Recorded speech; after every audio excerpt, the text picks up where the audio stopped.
Hey everyone, how's it going? Shuffle's back here with another video, and with the announcement of RTA coming to Epic 7, I wanted to go over all the 4 stars in the game and kind of scout as to which ones I think are going to be good and which ones I think are not going to be so good. So, for those of you that didn't know, there was a live stream today by Epic 7, and although it wasn't overly smooth, they did announce some new things that are also in the patch notes. If you guys want to check them out, they are in game, so you can just check the patch notes, and they discuss the implementation of RTA, and they have a couple short videos for them for you if you want to check them out. But basically, the rules of RTA are as follows. So, what we have to keep in mind for this video is one, all characters are in play. Two, well, no, actually, that's not true. One, all characters except for the collab heroes are in play. So Dizzy, Saul, and Baiken are out of play, as well as the artifacts from there, which includes Portrait. So keep that in mind when you're planning for RTA. Secondly, um, as the fight goes on, there's no arena penalty like in Arena, and there's no timeout like in Guild War.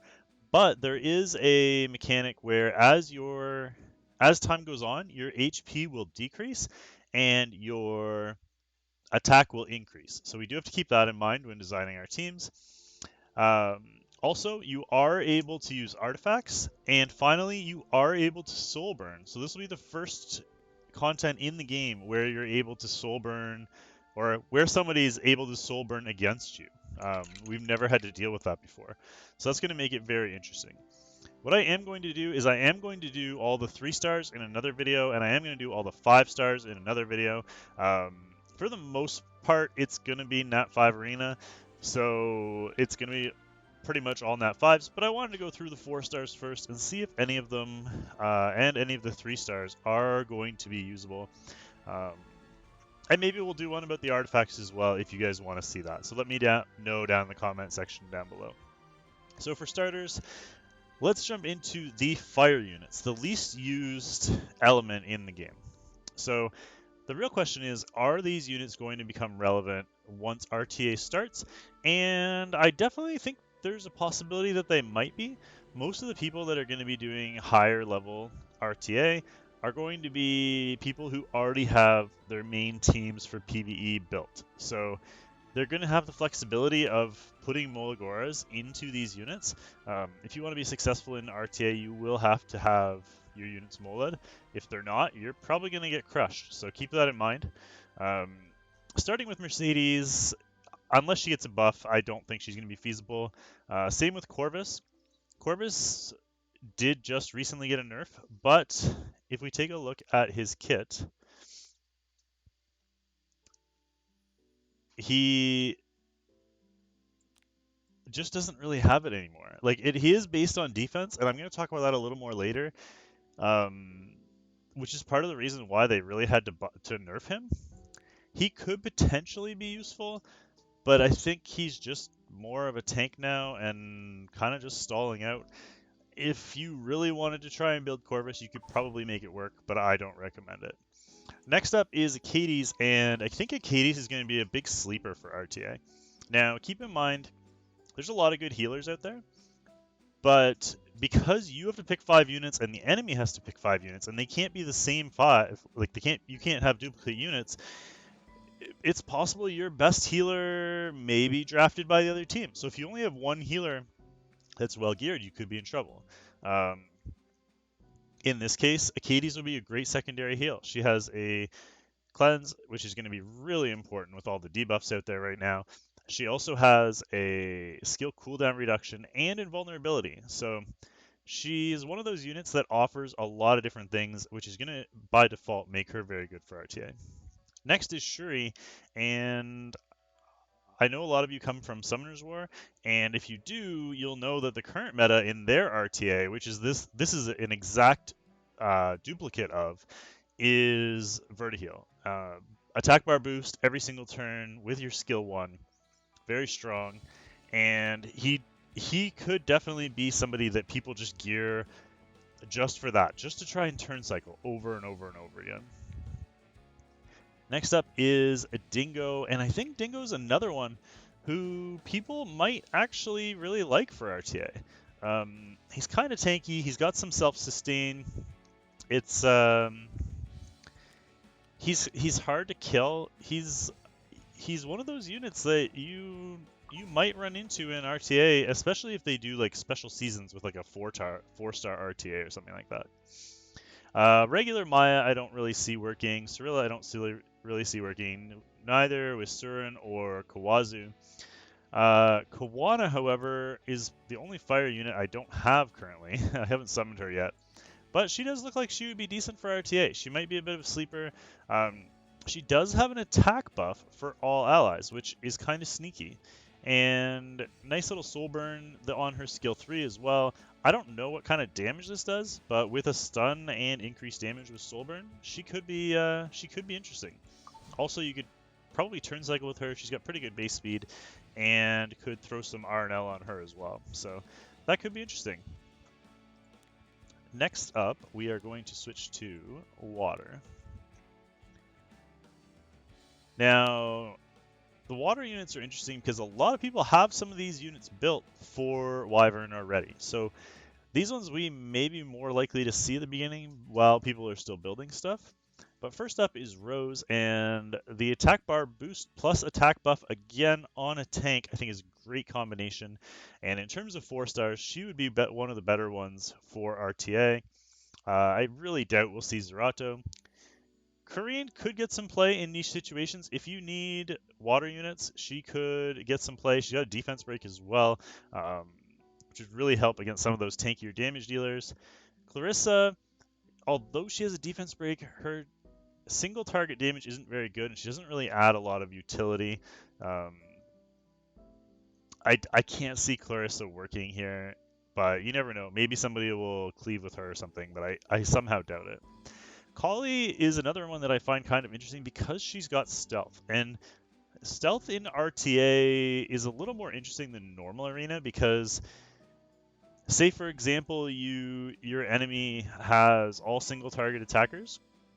You could bring somebody like Kali who can just put herself in stealth, and then you could bring 2 healers and a tank, and they can't hit her ever, and she can just go through and solo the entire team. So keep in mind not only her, but other units that have stealth as well. Next up would be Crozet. Crozet is an interesting one. I think ML Crozet, we'll get to him in a bit, but I think he's probably going to be better. But you never know. We might even like early, mid, and maybe even some late game players might try using him out. Dominielle is another one that's possible. She has a 90% stun with her skill 3. So we may see some of her in like a CC team, maybe her paired with ML Era. Could be interesting. Lots of stuns there.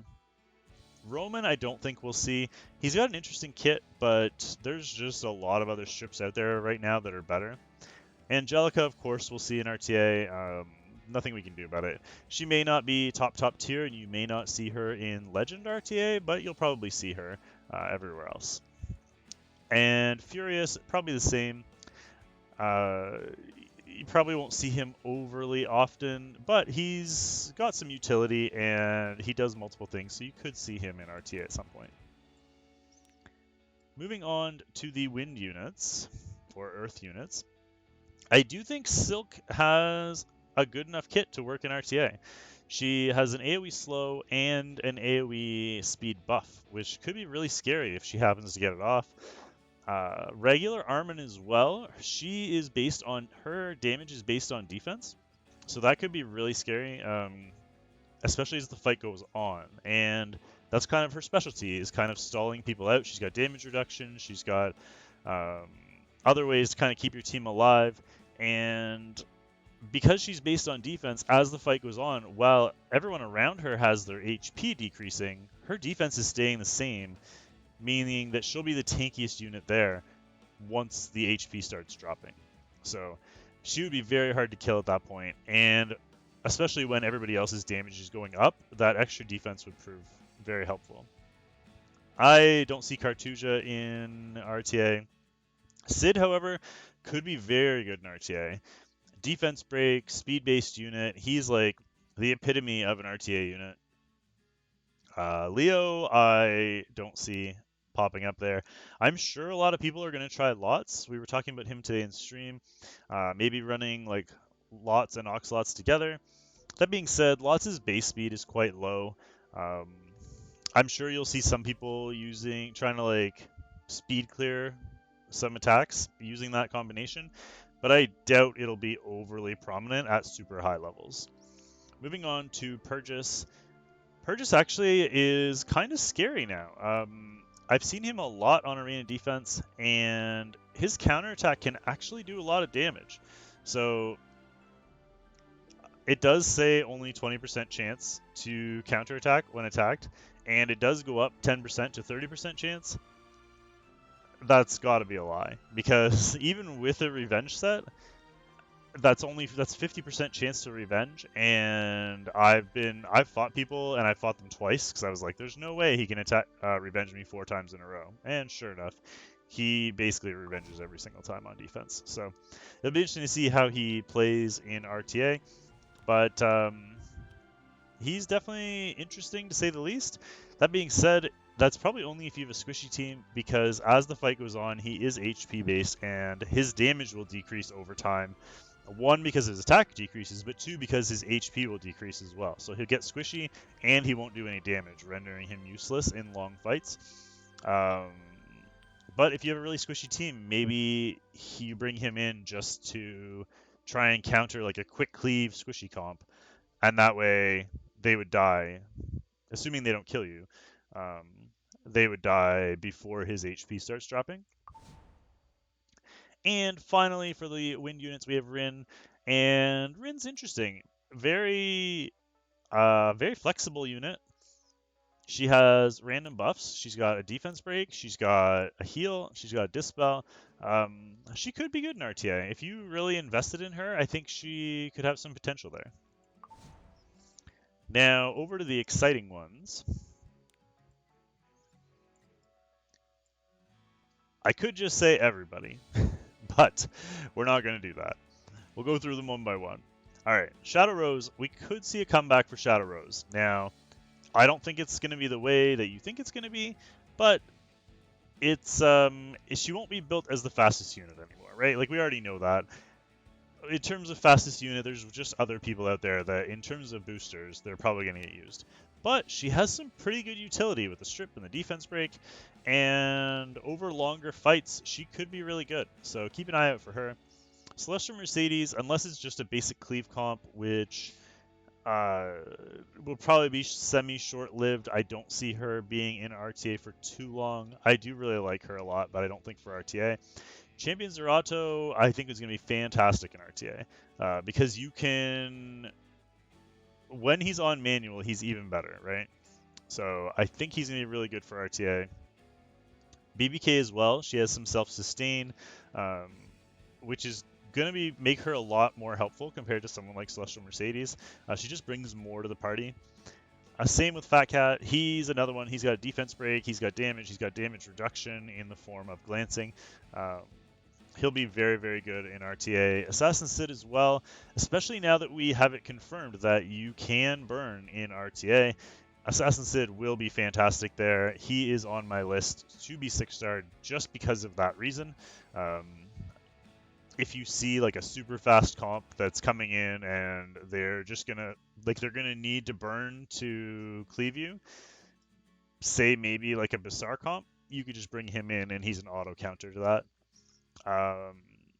Shooting Star Katie's, I think she's going to be good. I was worried about her because I have her triple S and built, even though I have made Chloe, but she would have been bad if you couldn't burn into your skills. But because you can burn into your skills, she can be a little bit scary because you could definitely manipulate that in terms of using like a Crow or anybody like that, just keeping them alive, especially if they don't have a strip.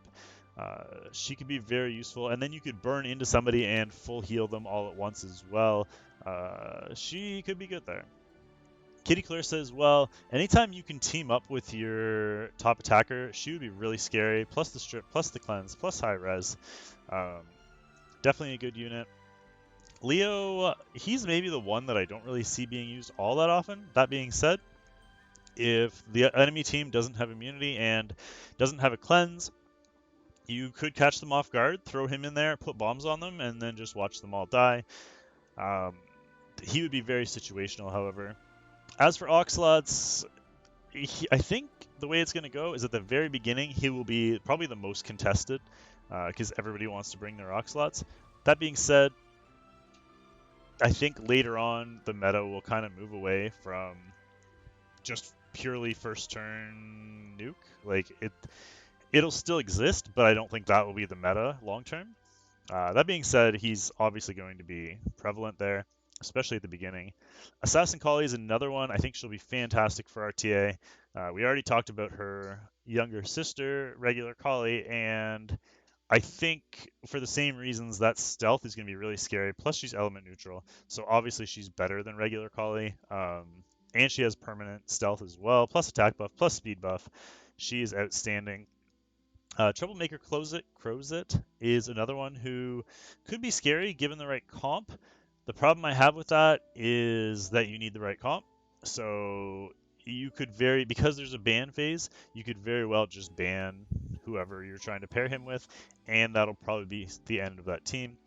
CDOM could be really scary as well because you don't necessarily know how they have her built, right? You could build her faster. She could be built just crazy damage, and if they get first turn, it boosts her, and then she can snipe somebody. She could definitely play a role in RTA. And for those of you that haven't seen my Rin videos, I definitely think she'll be good in RTA.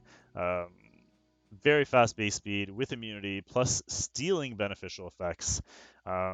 Could be really scary. You throw up, say you're going into a Maid Chloe, and she puts up immunity, and you steal 3-turn or not immunity, revive. She puts up a 3-turn revive and 3-turn attack buff, and you steal it and give it to your entire team. So that could be lights out if you happen to make that work. And finally, on to the light units. Wanderer Silk, I think with her special equipment, with the strip, full attack bar reset, and silence, I think is going to be really strong. Crimson Armin is another one whose damage is based on defense. So you usually build her with high defense and high resistance, which means that she'll be very good for RTA as well. Plus the damage reduction, plus the immunity, plus the invulnerability. She'll definitely be prevalent there. Guider Aether, I know, has become a bit of a meme, but with her special equipment and the way she is now, I wouldn't be surprised to see some Guider Aether in RTA. And I know you guys are probably laughing right now, but remember me when you see her in RTA. Watcher Shuri, I think he'll be selectively good, kind of the same as... Who are we talking about? I mentioned somebody before. But basically, the same sort of idea. He's like that very niche, I'm going to come in and nuke you, and that's going to be it. So he'd be like good in like an Oxalots comp or something like that. And maybe even a CDOM comp. But that's about it. I think he'll be very niche. Where he is being used, though, I think he'll be top tier. So keep that in mind. And very scary. So you don't want to let him through, or if you are going to let him through, you don't want him to get a turn if you are facing a Watcher Shuri team. Blaze Dingo, I think he's going to be top tier as well. He really has no place in the game currently, but RTA is his place to shine. So if you have Blaze Dingo, consider gearing him up for that and skilling him up as well. I think he's going to be very good there. Fighter Maya, another one based on defense, which I think is going to make her very strong. Her damage isn't great until you get the enemy low, but eventually in long fights, which is what she's tailor-made for, there's going to be an enemy that gets down low, and if she gets a turn, she can just literally knock them out of the park. So keep her in mind for RTA as well. Plus, she self-cleanses, which is always very nice. Plus the defense buff. She's going to be hard to deal with in RTA, especially as fights go on. And finally, General Purchase. Now, General Purchase is an interesting one because he does have the attack buff. He does have the attack bar boost, all of which are very, very good. The only bad thing is that usually people build him with HP. So for RTA, don't be surprised if people would gear him speed HP defense instead of speed HP because the HP decreases over time. So you probably see him, but probably geared significantly differently. Now, before we wrap up the video, I do want to mention that a lot of these builds for people are going to change. So units that I'm saying are going to be really good, they probably won't be built the same way you have them now, because RTA builds are slightly different, just like Guild War builds are slightly different than Arena. Depending on where you use them, they're going to be geared differently. Somebody like Watcher Shuri, you might see a speed attack crit damage Watcher Shuri that's almost 200 speed. You never know. And things like that are going to happen in RTA where people are trying to catch you off guard. So keep that in mind. Not all the units that I'm saying I think are going to be good are going to be necessarily geared the same way they are now. Feel free to post your ideas down in the comment section down below. I will be checking it. I'm really excited for RTA. I was a big RTA player in Summoner's War, and I've been hyped about this ever since they mentioned it. But yeah, don't forget to like, comment, and subscribe to the channel if you haven't already. I hope you all have a wonderful day, and we will see you all next time when we go over the 3 stars and see if we can find anybody who would be good in RTA. I will most likely not be doing it the same way. I probably won't go over each individual unit. I'll probably just single out the ones I think are good, because otherwise there's too many that probably don't have a use, especially in the other elements. Anyway, that's it. I'm done. I promise. Bye.